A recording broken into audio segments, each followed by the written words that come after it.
Las Vegas Raiders have officially fired general manager Mike Mayock, and Mayock being the last administrative tie to the John Gruden era. Mark Davis stepping in saying, we're going to go a different direction. Now, initially, the report and the tweet had came out from Adam Schefter of ESPN that even though Mike Mayock was still on board, Rich Bisaccia was still on board at the time, the Raiders were seeking interview requests for people for head coach and GM.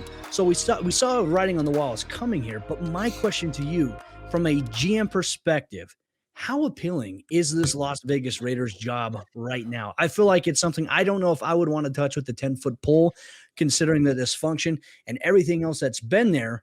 I don't know. I think the right guy's going to have to come in and do it, but I just don't know who that's going to be.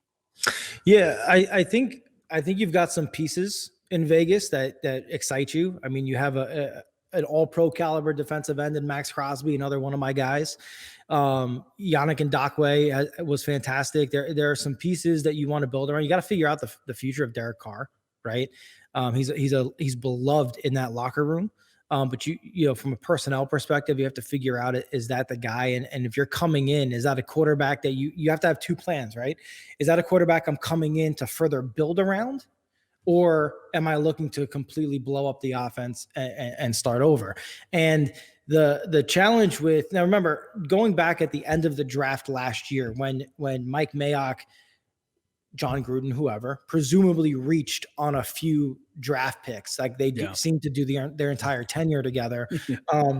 With Alex Leatherwood, for example, and some others, our very own Tony Pauline had reported that even then there were rumblings that they were looking to shake up the front office immediately following the draft, because they were just making picks that made no sense. And that had been a thing that Trey Wingo, our very own Pro Football Network chief analyst, Trey Wingo, has pointed out numerous times, that look at the first round draft picks that they've drafted and then cut, right? Yeah. Or the draft in which they got Max Crosby. He was their third round pick. It was Cleveland Ferrell they took in the top 10 that year, and he's not even a starter for them. He's a rotational pass rusher.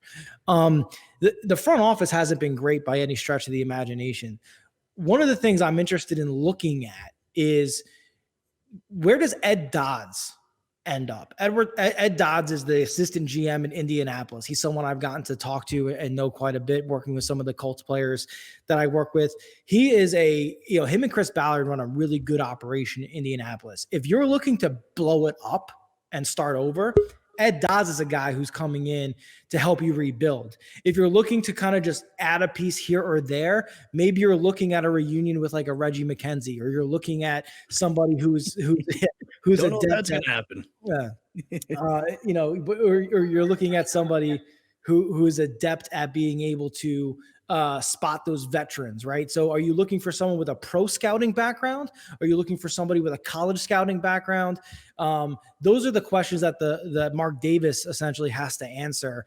And then if he's smart, he does the reverse of what he did last time. He takes a GM first and then finds the coach, not trying to build around a legacy name like John Gruden.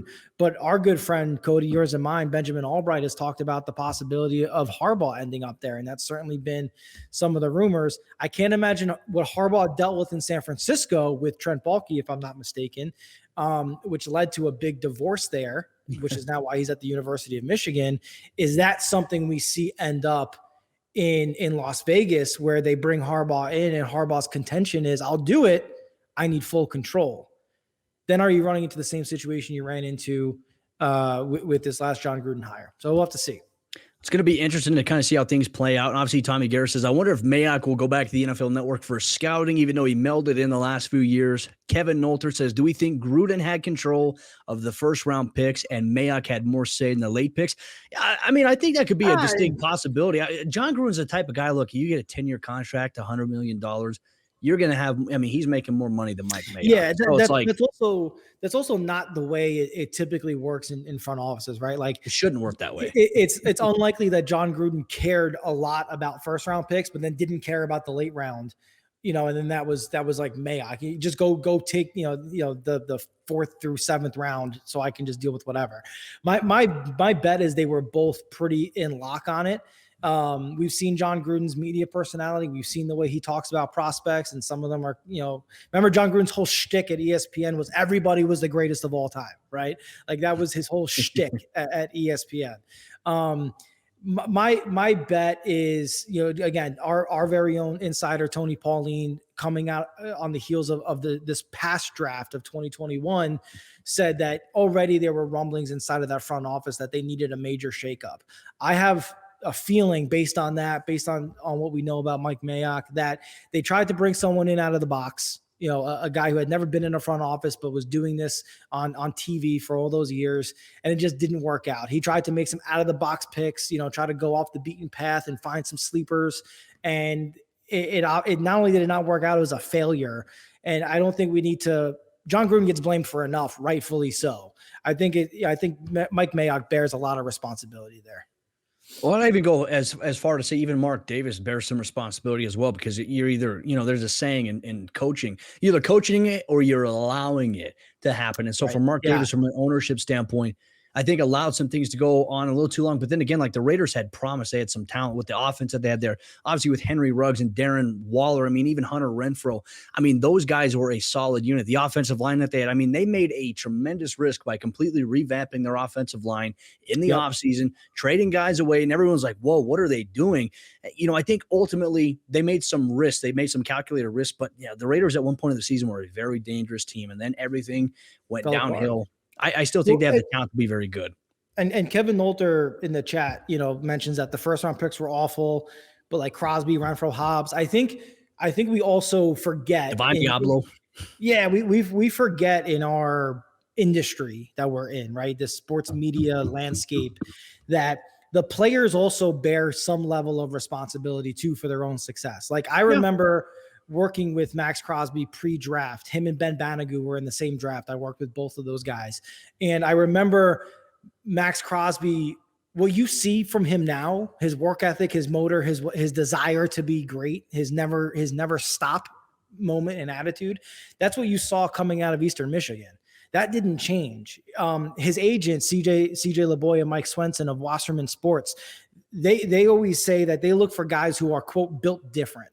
And you'll see them, if you follow them on Twitter, CJ LeBoy or others, you'll see them say this a lot. You'll see them say, that guy is built different. So-and-so is built different. Max Crosby is built different. Yeah. Hunter Renfrow is a guy who, if you listen to people who have followed him forever, he's built different.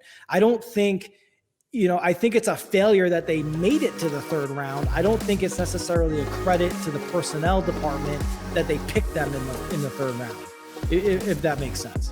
I will say this. I think Hunter Renfrow is like, the one is Brandon Stokely with the terrible hairline. That's what I'm going to say. That's going to be my comp there.